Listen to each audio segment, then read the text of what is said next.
Welcome to the Full Dive Gaming Podcast, bringing you a full dive of all the news, discussion, and insights you need for virtual reality gaming. Asterion Products is our sponsor for this podcast. They make an awesome VR mat that keeps you in place. They make VR headset stands, which they're now customizing with different kinds of stickers. Check them out, and if you check them out on Amazon, you can use code FULLDIVE10 to save 10%. I'm Jay Bratt. I'm a VR YouTuber and streamer. I'm Nat Bratt, VR enthusiast who's holding an adorable kitty currently. I'm Lipnox VR, YouTuber who covers hidden gems from App Lab on SideQuest VR. Our podcast is here to keep you up to date in the VR realm. You know that if you've been hanging out with us, we answer questions from our communities. We talk about the latest, greatest, or not greatest VR news. And then, of course, we discuss the games we've been checking. So if you're over listening to us on any audio platform, remember, if you want to see the cat on screen, we're on YouTube too, and vice versa. We got some Q&A questions. Lip, I think you got the first one. So this one's from Chillas94, and they say, apart from gaming, what has been your favorite thing to do in VR? And they specified that they've been using it as an educational tool. And I think for me, throughout all the time that I've used my headset, in terms of favorite things that aren't really playing VR, it's really cool to sideload Android apps in your headset. And you can literally have like 3 windows that you can have on the Quest 2 open, and you can sort of be looking at, random video on this thing, and then you could have like information stats on this thing, maybe whatever. Like for real use purpose, right now, football season's going on. Maybe you're into the stats. You could be watching the stats on one screen, have the game on the other screen. Oh. There's all sorts of things with sideloading these that I just love, and I think that's my favorite non-VR thing. But that's what cool. about you guys? It's like you could have an unlimited number of screens around you. Like I think they only have 3 right now, but dang. That's so Someday. cool, because I've heard about that and I hadn't used it, but your case use there actually made sense. Like I thought to myself, like, what do people, I'm not big on, like, I know a lot of people game on one screen, have a Discord chat on the other, and somebody's Twitch stream at the same time. I'm not huge on like crazy multitasking, but what you're talking about actually makes sense because it's relevant information to what you're already focusing on, and during the downtime and stuff you can look. So I think that's really smart. And for me, I haven't done a whole lot of stuff besides, I guess I've done a couple things besides game on VR or in VR. But I think the biggest one that I do is like exercise, which kind of counts as gaming. It's dual purpose. Yeah, we do a lot of Supernatural VR, which I would say that's actually a fitness app. I wouldn't even call that a game. I've actually been doing it every day for the last 50 days now. So it's been a minute. I've been trying to just work out every morning, and it helps getting into that. But like Beat Saber is a good game that's like it's a game, but it's also fitness, and it'll kind of trick you into exercising. Where Supernatural, you're working out the whole time. Even if it's fun, it's like very workout specific. You're talking to these personal trainers. They're giving you feedback and like on, hey, remember, keep your shoulders down when you're doing this and stuff like that all throughout. It's feels like you're like with a personal trainer in the gym, but there's so many good case uses of VR. We could go on about that all day. And we had another question from Block. Have you tried Into the Radius or Red Matter 2 since the last episode? And what are your thoughts? So I know Jay has been playing some of both of these, but we're going to dive deep into that in the game. Yep. So stick around, stay tuned, and hold out for that. We got one last Q&A question here from El Diego. And I think this is probably directed at the JBrat channel because we don't really do product reviews on this podcast. But it says, is there an episode for a product you reviewed that was so bad you locked it away, never to be seen again? And if so, can we see it? And I was thinking about this, and pretty typically with products there, I mean, my channel has good and terrible reviews of products. I publish them all. So there's not really something that I was like, oh, I give up. There's been a few things though. Like there was a Bluetooth transmitter for the Quest 2 that came in that was such a piece of crap when it came in that like it was already broken. I don't think I ever made a video on it because it was like, there's no point to even trying to use this. And also though, the other thing that happened that was why I decided that was the listing had just disappeared. They weren't trying to sell it anymore. They had given up on it too. So I was like, okay, this is kind of pointless. Where if they had put this thing up for $50, I would have made the video as like a warning to people like, hey, don't buy this. But they also dropped off the face of the earth. The product disappeared and they never responded to another email. So I'm guessing they just gave up on the project. So yeah, that's usually what happens to those kind of videos. Or I had a really interesting situation with one recently. The developer of something I've been waiting like years. I'd seen their Instagram post forever on this product they were coming out, and they finally sent me a model. And then like right after, they sent me an email saying, hey, we just found out that there's a faulty part, like 20% of these are failing, discontinue sale, stop it. So they're like, whatever you want to do is fine. And I haven't made that video yet, but I think I'm actually going to make a video talking about like the decision they made. Because a lot of companies, I mean, 20% fail, they might have just let that ride. And I thought that was a really high integrity decision of them to completely stop and revamp what they're doing. And I like that. So I'll probably talk about that on the channel at some point. I don't think Meta did that when they had a bunch of head straps dying. Oh, the Elite. Yeah. So for me, with this kind of question, I actually have two examples, and one of them was a ring light type of video I did, and I posted it, and I just hated the video so much. I think after a week, it just became unlisted and just gone forever. Like it got like 50 views, and then it's just gone forever. But more recently, I got sent like lenses for the Quest that you put over the lenses that are supposed to be for black light or blue light. Make your eyes hurt less. I don't need glasses, but the company also had like prescription ones, and I got them. I was excited. I was like, oh, okay, sweet. And I had the hardest time putting them on my Quest in the first place. They made me feel like I was going to like break the Quest. But then I came to one huge realization. The way that I wear my Quest without the facial interface makes it impossible to use these lenses because they stick out and they jab into my eye. So I basically I put them on once and I was like, this isn't gonna work. Took them off and told the company like I can't give you a positive review on these. But it was probably just all of the lenses would be like that for me, not just those ones. So I didn't feel like it was nice or fair to pick on them, but I definitely shoved that one.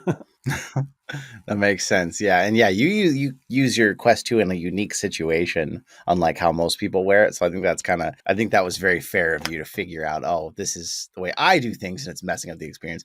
Not like most people. So I'm not just going to go on there and trash them. So I think that was cool. Well, we got, of course, some VR news, or at least VR rumors. I don't know what the heck is going on with the news lately. But before we do that, we got to tell you about our awesome sponsor, Asterion Products. You got to know them by now if you're listening to the podcast. They've got headset stands, headphone stands. They all glow with this beautiful RGB glow. They fit in anywhere. Code FULLDIVE10 will get you 10% off on Amazon. Go check for that link in the description or the show notes. And Lip, I don't know if we talked about this fully now, because we talked about the last podcast a little bit, that we had some potential rumors about the Meta Cambria or something launching. Well, now we have a confirmed date that we're going to find out what the heck is happening. So is that even news? We have a confirmation of a date that is going to be the time that they're actually going to give us the information of when it's actually going to release. But this is like with the stuff with PSVR2. It's like we have news that there will be news. Yeah, it's like the tiniest tidbit. But on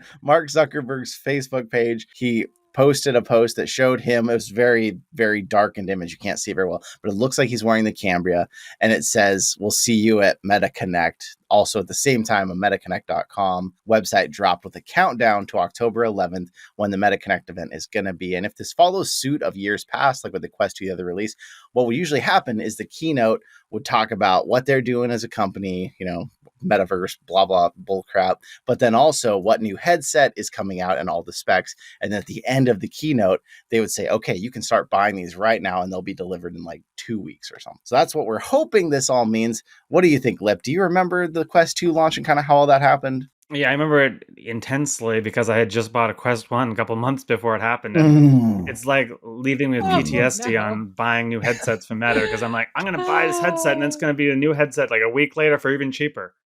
And that's the thing with the Cambria thing, is I'm just like, oh, if I buy this and then next year Quest 3 is a cheaper, better headset, then I feel pretty silly. But I think in terms of the 11th date, I mean, I guess it was the Joe Rogan podcast, he pretty much hinted that's exactly what was going on. And, this is just confirmation of that. I know last time we talked about this, we kind of thought, that was probably going to be the case, that we'd get the potential release date or maybe even be purchasable right at the end of the event. And it seems like that's the case. I'm still very terrified of the price tag. And I would say in terms of this October 11th thing, I mean, I'm super excited about this headset, but we got to get that GTA San Andreas news too.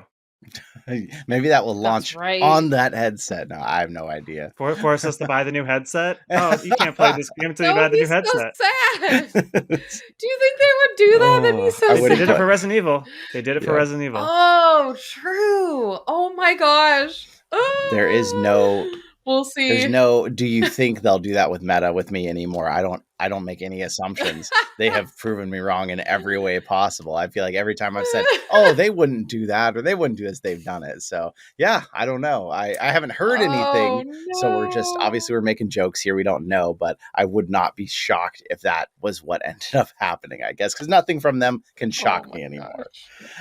I'm excited. True. If memory serves, what happened at the Quest 2 launch was they not only did exactly as we played it out here, but the people, like, you know, the big VR channels, they already had their headsets in hand. Because I remember like Mike at VR Oasis was gonna like unbox his as soon as the Facebook Connect ended. He like lifted up and he's like kept the live stream going and he unboxed his. And then like Nathy had a video that was coming out that day of his first impressions on it. So I'm hoping that's what we'll see. You know, some channels can get these right after the event before we have to wait for it to actually come out, and then we'll get good first impressions. We'll get good review videos.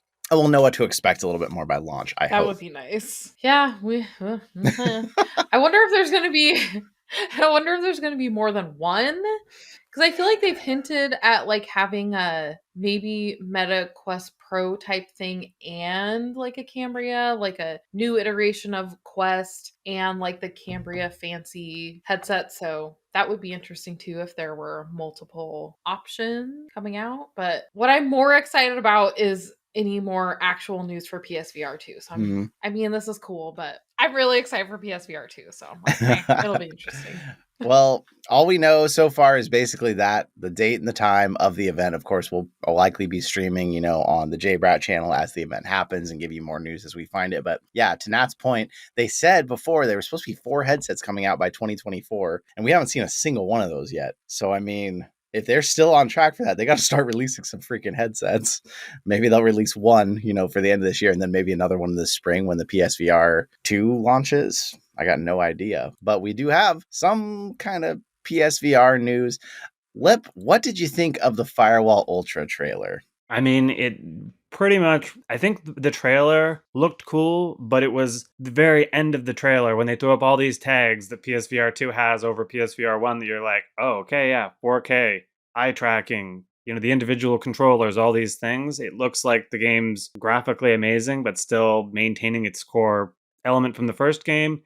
It'll be weird not having the PS aim controller playing that game, Mm-hmm. but I mean, I think that'll be the biggest testing point for the hardcore fans of that game, is that now we've got individual hands and it's not as easy balancing weapon with individual hands. We might get a little bit of like pushback from players because of that.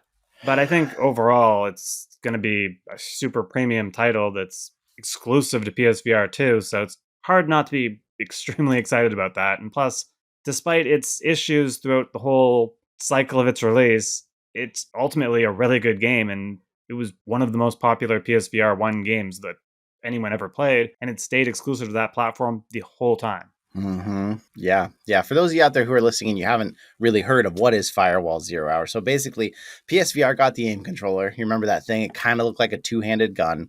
And they dropped this game a little later on, Firewall 0 Hour, that was up to 4 players. And while those of us on PC and Quest, we had Pavlov and we had Contractors and Onward, PSVR never got any of those. So Firewall 0 Hour was like a Rainbow Six in VR. 4 people on each team were going in after an objective against each other. You had this nice aim controller in your hands that felt like you were holding a gun, but it had analog sticks on it so you could really control your movement really precisely. And it was this tactical game. It was really fun when it first launched, and it ran into some server issues and things later that made it a little less fun, but it was still the same core game. It was really good. The problem was if you didn't have like that group of 8 friends to play with and you were just going in 3 months later with the tryhards, you weren't going to have as good of a time. Well, now basically they launched Firewall Ultra reveal trailer. It's going to be one of the first exclusive games on PSVR 2. It's an updated version. It's supposed to take place 5 years after the original game, but the same contractors that you can choose are in it. Some of the same, like, I mean, if you can call it a plot line, it's basically just a multiplayer shooter, but some of that's still tied into this game. But they're saying now it's going to fully utilize PSVR 2. Your eye tracking is going to help you like manage your HUD and other things. And it's hard to know much of what this means because we don't really know what the PSVR 2 is capable of yet. But one concern for me, obviously, this dashes my hopes of an aim controller too. for now.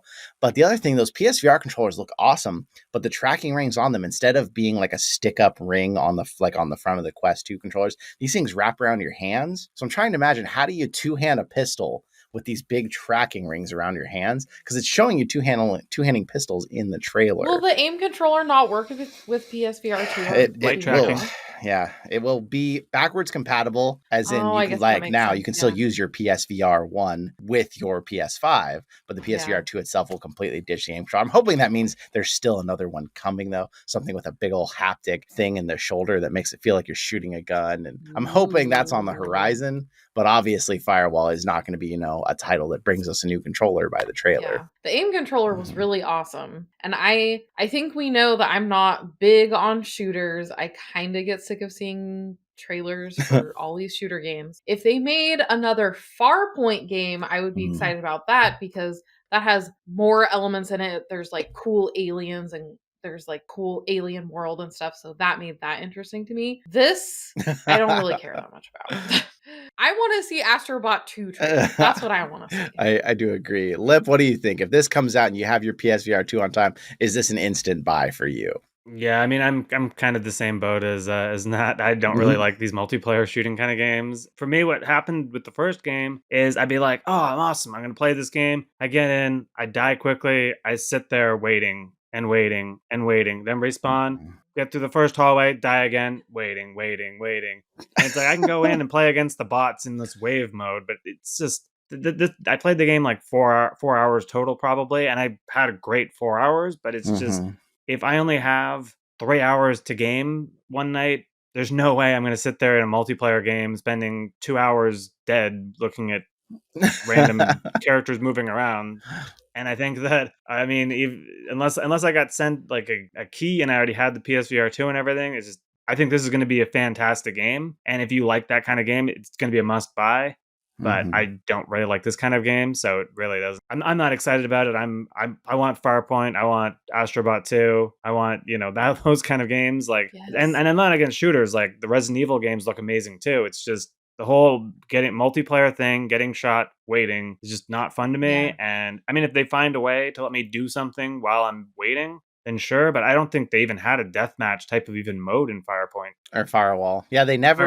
Firewall. I'm mixing the titles up. They're close titles. They both use the aim controller. But yeah, we kept thinking they were going to add like a deathmatch, and as far as I know, they never did. But the thing was, in the game, so this is different than Pavlov and a lot of other games. There was no respawning, like Lip said. Basically, you were 4 people on a team. You had to go in, get to this objective. When you died, the only thing you were left to do, you could cycle through the security camera and try to help your team by saying, "Hey, I see him coming up on the corridor through the right," or something. Like you try to help them that way. But that was it. So like, if you imagine, these matches didn't usually last long, but you might walk in, get shot, you're the first person down, and you've got 3 minutes or 4 minutes of waiting, just looking through security cameras until then the next match. Hey guys, I see something. What if they had like mini games like that would be good. Some Sudoku while I'm that waiting. Reminds me, when the game originally came out, you could like see your character in that like matchmaking screen, and you could see yourself playing with the gun, and it was like, here's a slight distraction, but they got rid of that. And that was the other thing too with the matchmaking, is that if you don't have a group, you might get into a matchmaking group, and then one of the guys decides, oh, they don't like playing with you, so you play one round with them, and they trap you in this 3-person group because there's no one joining in, and then you're sitting there for 10 minutes waiting for the matchmaking to find you that extra person. And you're just like, I have nothing to do right now. I'm just sitting here with a VR headset on doing nothing. Yeah, they even. Yeah. I think we gotta tell them we need some Sudoku. Even like air hockey or Pong or anything. Ooh, yeah, there you go. Give me a little Game Boy. I'll play Flappy Bird for games. 15 minutes while I wait for. Well, they did mention it's going to have dedicated servers. Obviously they're trying to like tell people, hey, this isn't going to have the same problems of the last generation, but they had all this time to fix the last generation. It still seemed like it never quite got back. But for me, this game will be an instant buy, but let me tell you why. When it launched on PSVR 1, I thought to myself, oh, I don't really know if I want this game. I don't know if I want to get it. But the night it came out, I was like, you know what? No one else knows this game. No one else has leveled up. I need to buy this game right now because this is going to be the only time I'm going to truly love this game. And I played it those first couple days before everybody else really figured out the game and got better at it. And it was so fun. And then 6 months later, I tried to go back and just got wrecked immediately. It was not fun anymore. So that's what I would do with this game. I would play it the first few days of launch, hopefully get my money's worth and probably never come back to it. But maybe there will be some modes that they're talking about, maybe having some sort of single player stuff. So maybe there will be something more that really pulls me into this game because man, the graphics in the trailer and the interactions, the movement, it looks good. I was like, whoa. Where I've been stuck in the Quest universe for so long now that we forget what kind of good graphics we can get when something's wired up. So I think those few things are a reason why I would buy it initially, but I'm not planning on getting long-term playability out of it. That's fair. Yeah, it's interesting to see this developer, First Contact Entertainment. They've tried to make some other games on like PC and other stuff, and they've kind of struggled. They were such a success on PSVR, they thought they could like take those lessons and try to apply them, but it doesn't always work the same, I think they've seen. So it'll be interesting to see how they fare on PSVR2 once it has the capabilities to run some of these other bigger games and see if it's still, was it a successful PSVR game because it was such a small ecosystem that didn't have any shooters, or will these kinds of games be able to stand on their own legs? That's what I'm really curious about. That being said, do you think if Alvo and that game released on the same day, which one would have sold better? Alvo, definitely. That's what I'm thinking. That's what I'm thinking too. Yeah, Alvo didn't come out for years. It was just too late for it by then, on PSVR at least. But if it had come out back when Firewall first did we probably wouldn't be talking about Firewall right now. Yeah.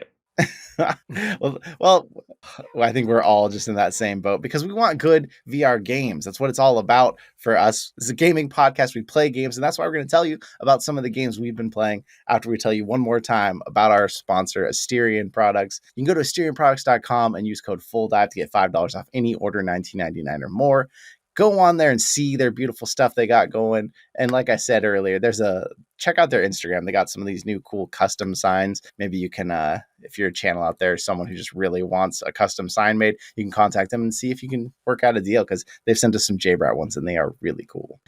Nat, I don't know if I can say you played, so I guess we just have to say, what is Librarium? Librarium is a new app out on the Quest, and it is basically a new way to study is how they are marketing it. And I was really excited when I saw the trailer because I was like, oh my gosh, something where you learn stuff in VR. That sounds really cool because I like to learn. And it's based on scientific concept. It's based on science-backed ways that, help you remember stuff better, like seeing stuff in a space, moving around through the space, and how that helps you remember things. Having something represented by an object helps you remember things. And I remember learning about that in one of my psychology classes way back in the day about how, like if you're trying to remember a list or something, a good way to remember is to picture yourself like walking through a space and seeing those objects. So it is,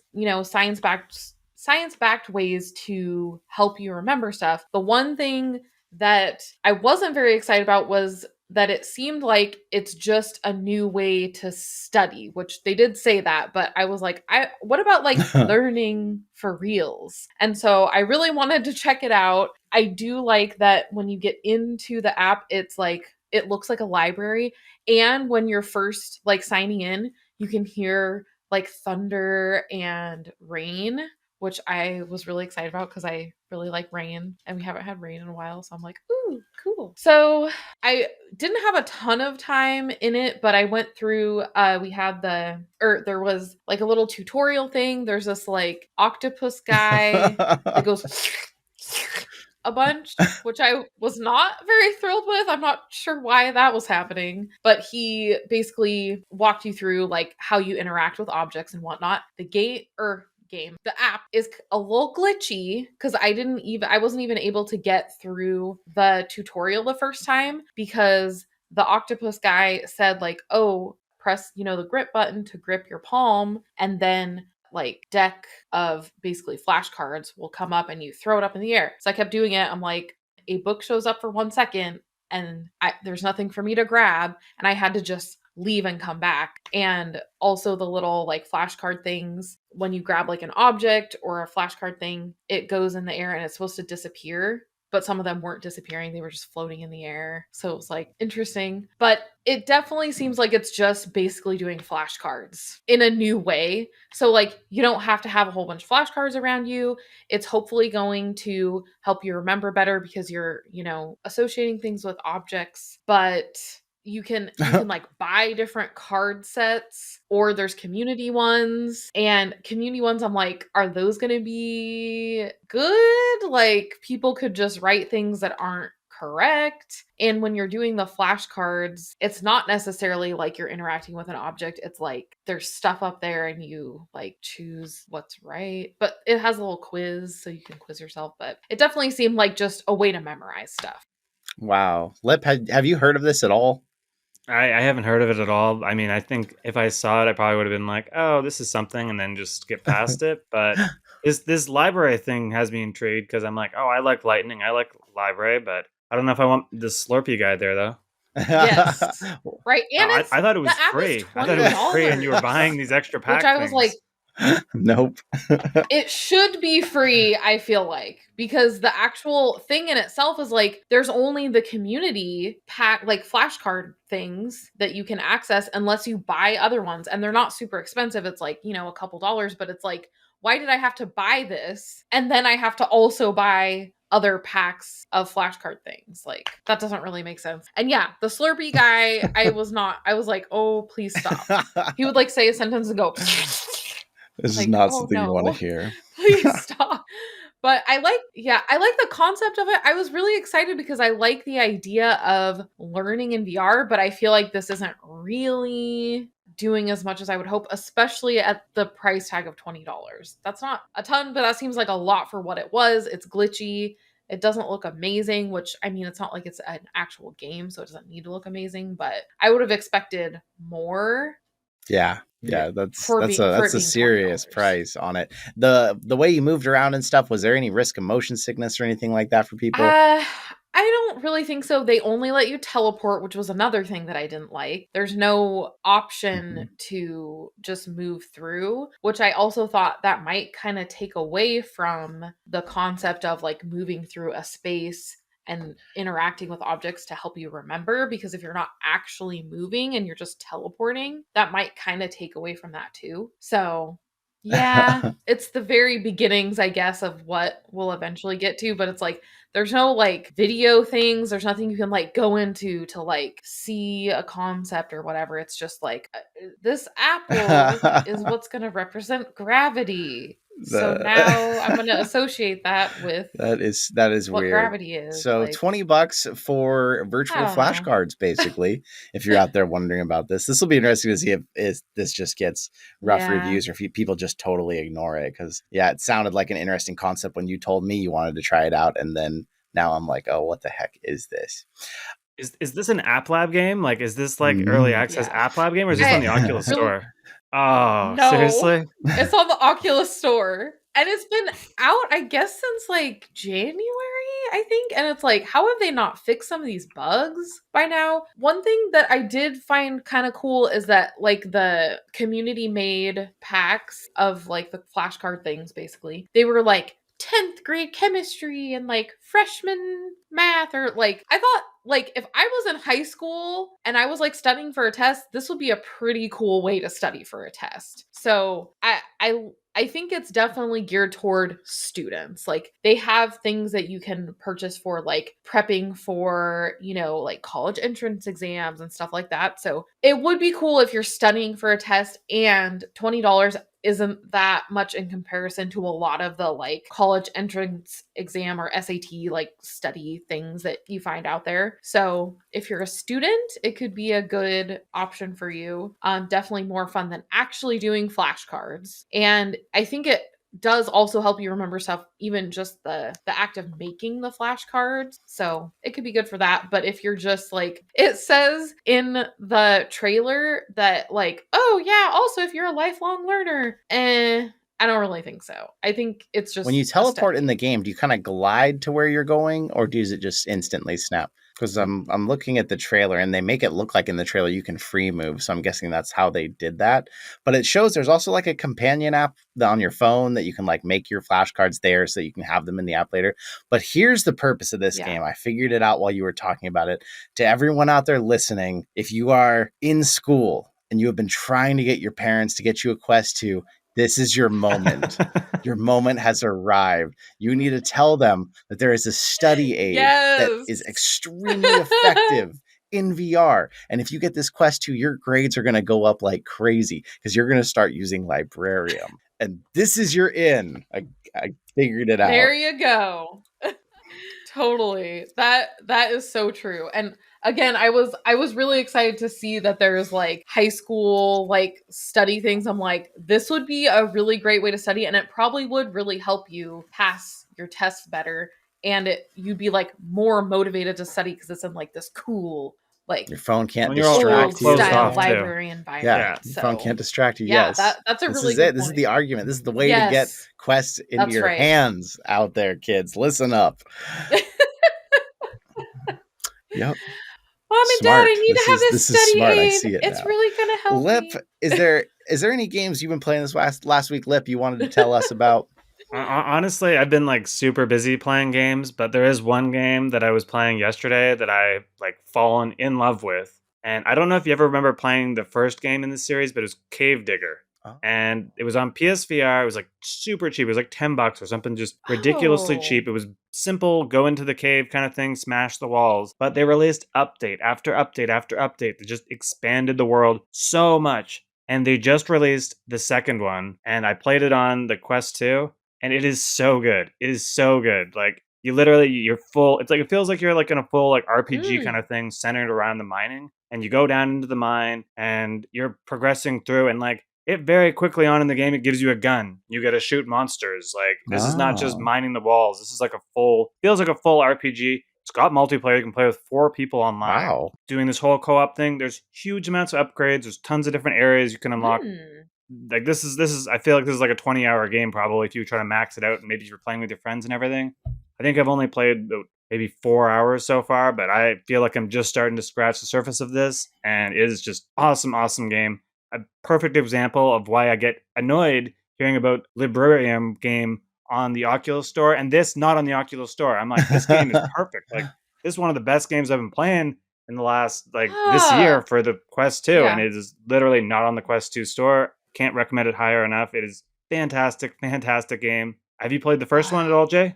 I mean, if I have, I don't remember it, but I don't think I've ever played this at all. I'm looking at the trailer right now on Steam, and it looks really good. Yeah, the first one was awesome. The second one blows the first one out of the water. It's a fantastic game. I couldn't like if you like these kinds of grindy things where you're resource gathering, going back up, depositing the things. It's randomly generated. Like you get different dungeons every time you go in, so it's virtually endless game. You just go up and down through the thing. But I really loved this game. It came out of nowhere. I saw it posted on Facebook from the developer, and I was like, I really like the first game. Can I play this? And he sent me over a key, and I was like, yes. And I started playing it, and I could not put it down until my headset died. And then I was like, charge the headset. Gotta go back in. So even this morning, I got up early and started playing a couple more hours. So, oh yeah. Oh, that's awesome. That's definitely a good sign in a game when you play it till your headset dies.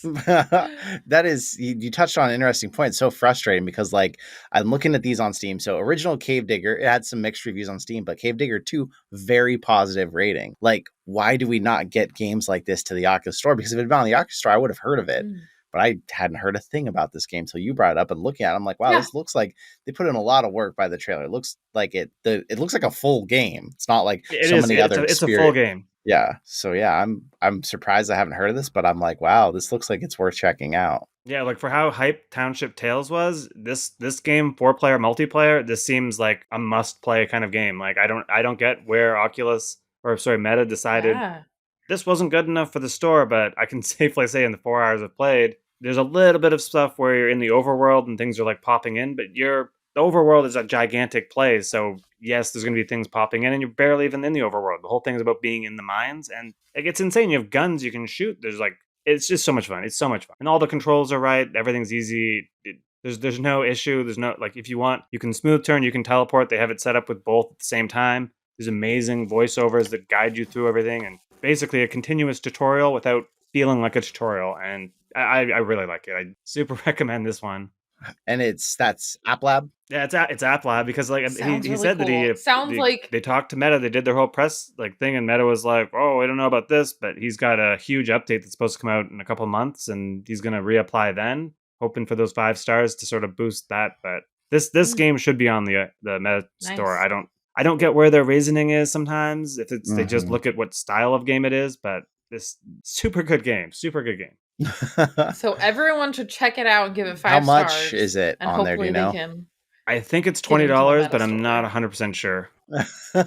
So you could get Librarium for $20 to study for your test, or you could Basically. get Cave Digger for And you can $20 start your mining career. and I mean, have if you have endless interest fun. in being a miner, just tell your parents, I need this mining educational tool. This will really help me with my studies. And then while I'm at it, I can have the flashcards thing too. We're gonna get some Double punch. angry parents telling us stop telling their kids what to tell them to get a headset. Well, you're talking about resource management and shooting monsters, and there is a game that launched. It's kind of a big deal. You've probably heard of it. Into the Radius just recently came out. Lip, have you seen the trailer or anything yet? So this game released on PSVR like a couple years ago, right? I do believe, yeah, it's been out for a while now. It's just out on fully standalone Quest.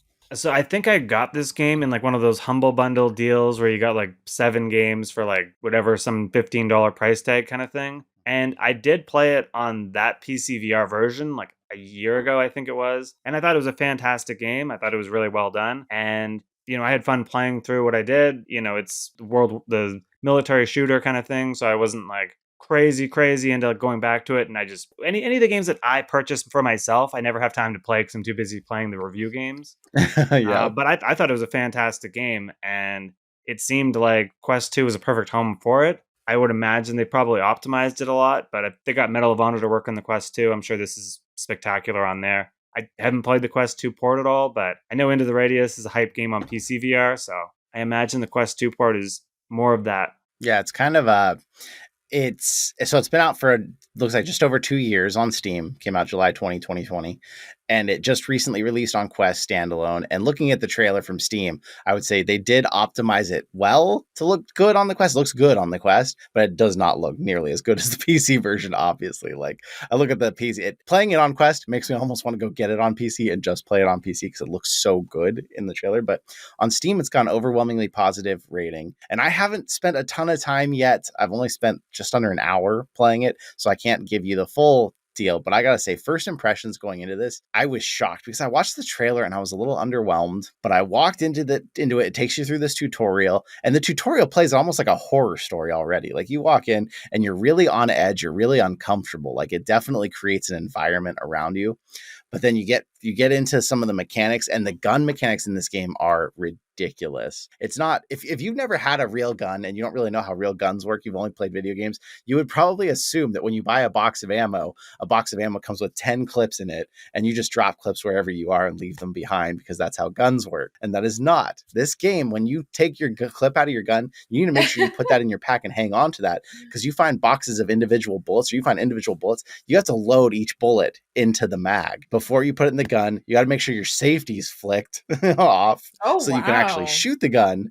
And it really changes the way you look at every bullet you have, every moment you have to like prepare your guns to use them again.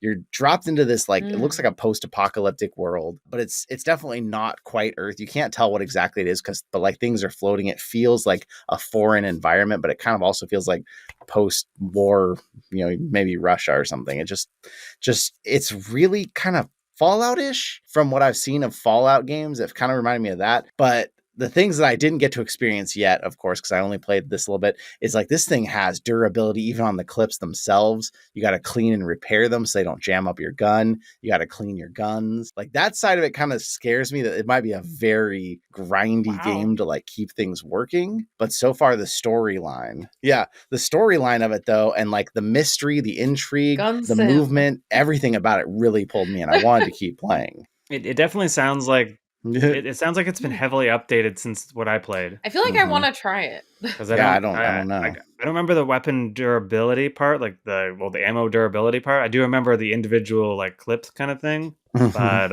it definitely sounds like it's been upgraded. But I think that was the thing when I first played Onward. I know we talked about Onward recently, but like when you physically need to like load the things in like a real gun, you think it's tedious, and maybe if you're doing it tons and tons and tons, but it adds this sense of immersion and realism that you start counting the bullets in your gun. You start acting like a real soldier would actually act, and having that extra little bit of gameplay element in such an immersive way just adds to everything. And I remember Gears of War had this just genius reloading thing where you press the right bumper at the right time and you'd get like a bonus clip kind of thing. And it feels like with the VR things, it's like you're playing a mini game every time you're reloading. And the better you are at the mini game, the faster you reload. So it's kind of like a reward system to get better and better at these. And, that's why I think things like Into the Radius are super, super hype games for the Quest, because as much fun or as much as it's fun to just press a button and just reload automatically, physically doing it adds just so much flair to the experience, so much realism. Yeah, it adds this level of stress that I was looking for, like a safe tent somewhere I could go to reload all my mags to get ready, because I knew the next time some monster was on me, I was not going to be able to get individual bullets out and try to load up my gun. It changes the game, and it makes it into a very tense survival experience. And I was only playing it on normal. Apparently you could put this on realistic, which is like unbelievably hard, but it has these survival elements. Kind of reminded me even of this game called the Solus Project, which was like a space survival game, which was punishingly hard, but really good when it came to how it felt about the survival and the mystery that came along with it. And I don't know, watching the trailer, I was not this pumped, and now just playing a little bit, I'm like, I want to play more of this game. I see why people like it. Yeah, I remember that Solus game. See, this is the kind of shooter that I'm okay with, is if there's an actual interesting story, then like it sounds like something I might actually want to check out. I'm totally with Lipnox on the like multiplayer shooter games, though. It's like, it's so frustrating. Yeah, I'm pumped. I'll keep playing it. We'll play it some more and tell you more about it. Maybe I can figure out a way to get a code or something up to you up there, Lip, or maybe just use some credit to get you a copy, because I would love to hear your take on it since you played the PC one back in the day, because it is so far. I haven't played enough, and right now, just talking about it, I just want to get back in and experience more, because it seems like this could be the next game that I'm like pumped to play through, as long as it doesn't become too tedious with the durability, because that crap can get really, really annoying in some games. So I'm nervous about that, but I will keep you posted out there. I think it'll probably give you like better weapons or upgrade you in a way that you don't have to worry about the durability as much as you go along. So I think it's like they're trying to make you feel weak and like human until they like boost you up later on and you're facing tons of enemies and you don't have time to sit there and reload in a camp for 15 minutes. Yep. Yeah.